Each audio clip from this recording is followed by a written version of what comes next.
crossing a border? I've never been asked if I'm a citizen before when I'm traveling down the road. Shane Parmalee refused to answer the agent's questions at the Border Patrol station in New Mexico. She did it after hearing some of the things her Latino...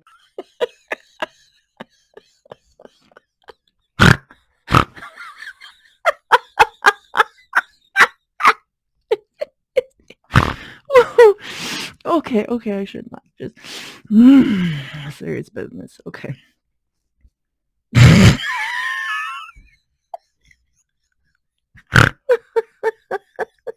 Okay, I'm done.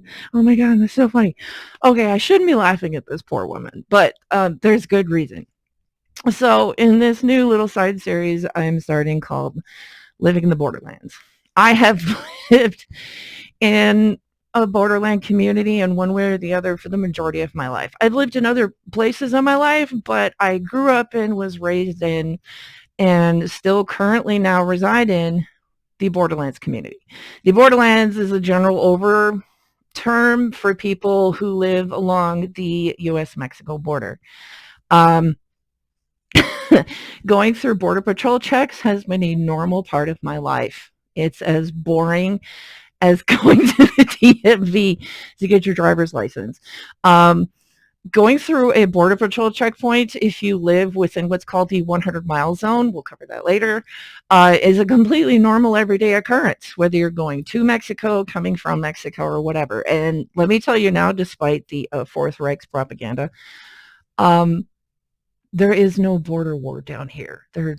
There's never been a border war since I've been alive.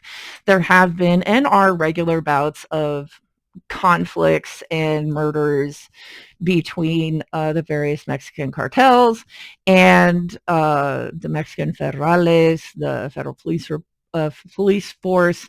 Sometimes you'll read about a headless body being found down in Mexico, or inside the United States. They do operate here too. So those, it's not unusual to hear about a decapitated body found along the Rio Grande. It's just what happens, but it's a very rare occurrence if it's actually heard about in public.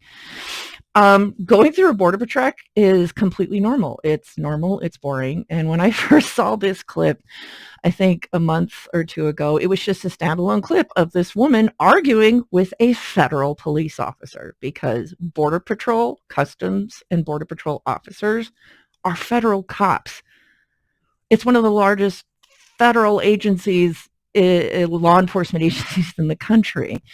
So after going to find it again, after remembering this clip and like, you know what, I'm going to start a series about living in the borderlands. I'm going to make this the first one, because if you have never visited a border community, whether it's the Mexican border or the Canadian border, you have no idea that going through a border check is a completely normal thing, and it is entirely legal. But I did find this clip from a news agency that she gave a report in, that apparently she is a California teacher, and it was the first time she had ever been through a border check. And in this case, she was going through a border check in New Mexico. So she immediately got defensive and argumentative. And when I saw this news interview, she said she was going off what she had heard from her Mexican and Latino friends when they go through the border. And that's a completely legitimate concern. But they're also facing racism and harassment, which, while the Supreme Court says you can't do that just because they're brown, they do it anyway. They do it all the time. Her saying, you can't ask me about my citizenship status. Yes, they can. You can't harass me or pull us over. Yes, they can. And they were detained for up to 2 hours, because the majority of the time, most of these border checks at the Mexico border are in the desert, where it's hot most of the year, and they wear heavy uniforms, and they usually are operating under giant metal roofs and asphalt and concrete ground. They're hot, they're miserable, and the last thing they want to do is to jerk around with some out-of-touch Karen who clearly has never had to directly deal with law enforcement in a serious capacity in her life. Because anybody who's had to deal with law enforcement, whether you're pulled over for speeding or you're having a warrant served at your house, if it's just you and you're alone and you just don't argue with cops. You don't argue with cops ever. I have had two interactions with law enforcement in my entire life, and they were both in high school. One, I was pulled over because I blew through a crosswalk because somebody I knew that was a creepy person was in there, and I just forgot that you're not supposed to do that. But the police officer was nice. I had my license for 6 months, and he let me off with a pass. The only other time I've ever been pulled over is I got a ticket for failure to yield at a stop sign on a highway when there was construction happening, and the stop sign was clearly obstructed, and there were two sheriff's deputies waiting across the highway in the dark, waiting to pounce people. So they knew it was covered. And I lived in a town with a known corrupt police force. So while some people praise law enforcement and Border Patrol, there is still a lot of corruption and racism. I mean, there are several cases you can look up of Border Patrol officers who have been caught assaulting or sexually assaulting detainees, kidnapping, participating in human trafficking because they're being paid, participating in drug smuggling because they know where they can go.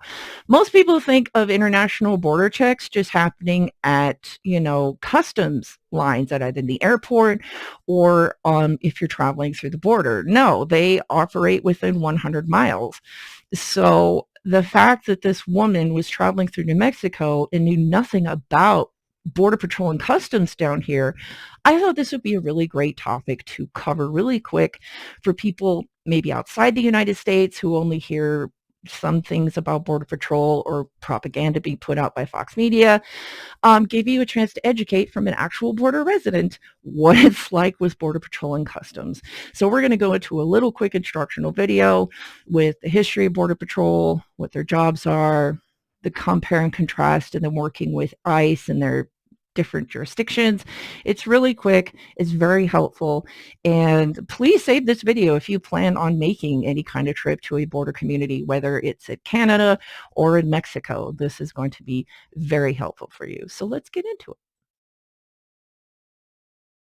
On May 28, 1924, Congress passed the Labor Appropriations Act of 1924 that officially established the United States Border Patrol, which at the time only had 450 inspectors. They were provided a badge and a revolver, but they had to provide their own horse and saddle, and the government provided oats and hay. They received $1,680 per year. So that is basically when the Border Patrol started. And eventually they did approve money later that December for basically providing the matching uniforms. In September 1940, during World War II, Congress designates the Border Patrol as a national defense agency under the War National Defense Act as part of selective service, which basically provided all active duty patrol inspectors and their trainees a class due deferment that prevented them from being recruited for World War II. And as you can see per Wikipedia, for the fiscal year of 2017, they had a $3.8 billion budget. They are one of the largest law enforcement agencies in the United States with one of the biggest budgets there can be. So yeah. The general mission and organizations of the Border Patrol is part of preventing unlawful entry of people and contraband, facilitate legitimate trade to travel, enforce customs, immigration, and agricultural laws, and support counterterrorism and national security. They do have 3 different field offices. There is the Office of Field Ops, which facilitates ports of entry, the U.S. Border Patrol, which patrols areas between ports of entry, and Air and Marine Operations that provide maritime surveillance and interaction. And this is from that legal law website that I have linked in the description below. I grabbed some screenshots. Please go and read their website in its entirety, maybe even bookmark it for any potential future visits to a border community, either in Canada or at Mexico. The unique law enforcement authorities of the Border Patrol include a search authority without warrant or probable cause. They may conduct warrantless searches of persons and vehicles, belongings within the U.S. border. They operate within the 100-mile border zone, which is a 100-mile air radius that extends within external U.S. boundaries, including checkpoints and patrols, immigration checkpoints, and roving patrols. They can only stop vehicles if agents have a reasonable suspicion of an immigration violation or crime. and they may stop vehicles at these fixed checkpoints that are usually within the 100-mile border zone. So yes, they can pull you over, detain you, and search your stuff at these fixed checkpoints within the United States border. So please keep that in mind when you are traveling to a border community. You may want to keep this website in mind in case you are going to a place like that. They generally don't have police power. They can't enforce state and criminal laws unless they're enacting in intergovernmental agencies. You do have Fourth Amendment protections. They do have limitations within that 100-mile zone in that they can't search vehicles or private homes without a warrant or reasonable suspicion.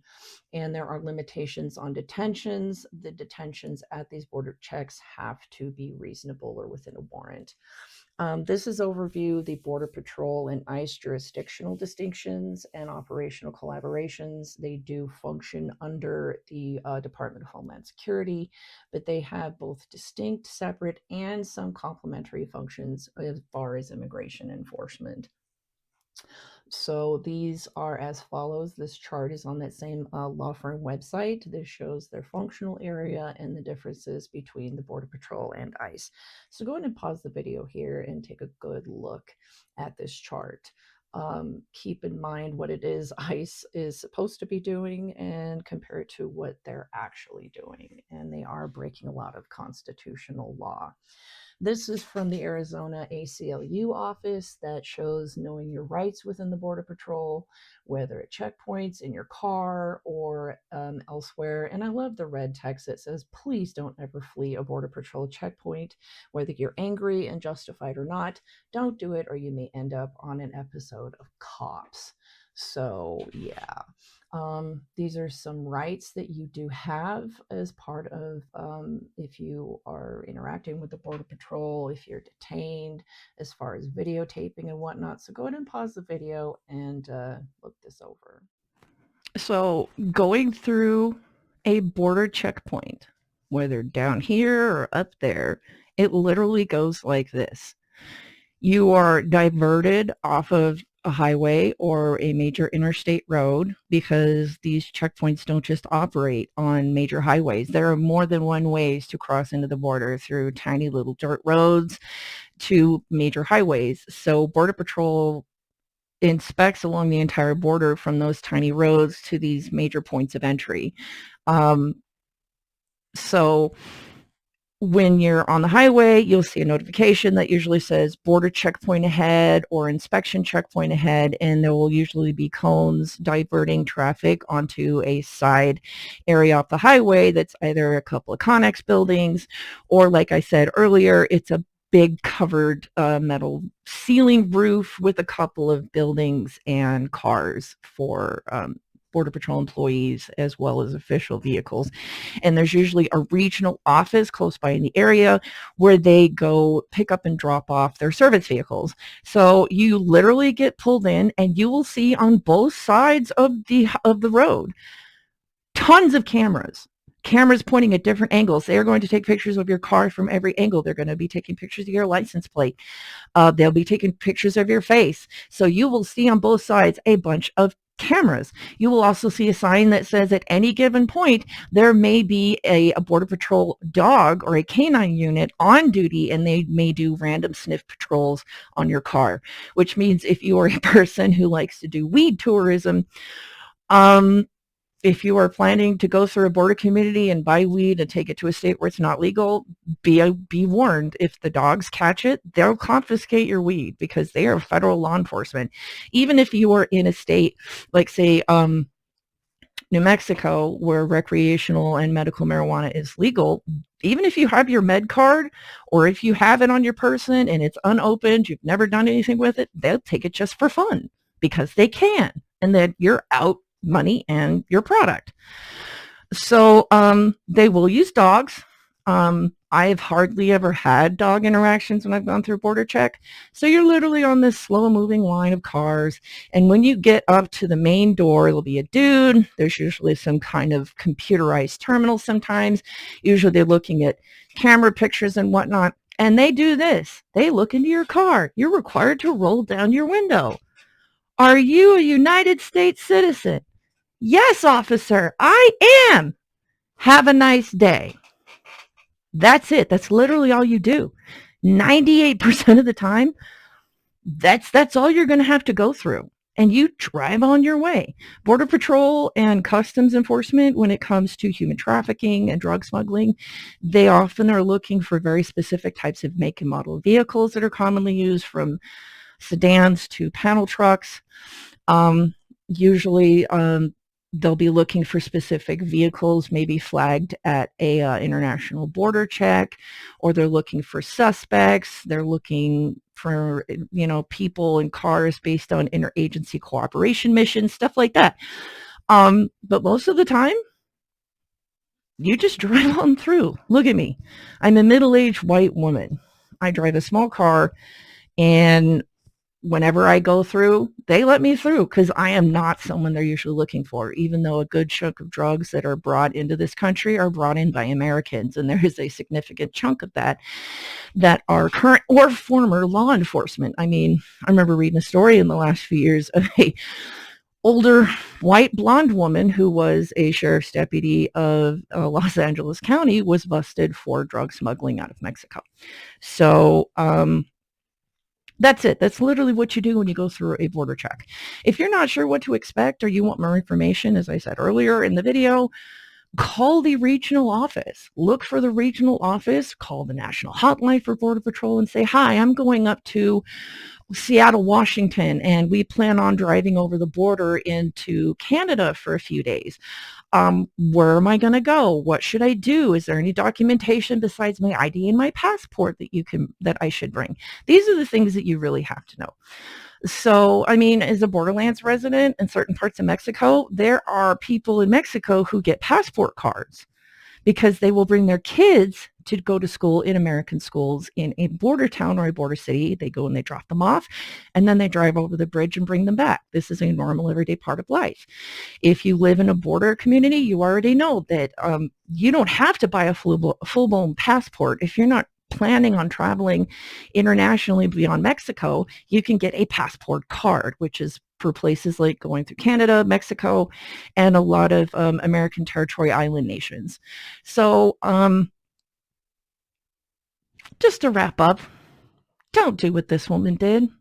Educate yourself, be calm, and don't argue with cops. Until next time, this is the first video in the edition of Living in the Borderlands, and I wish you all good luck and good speed out there in the Borderlands.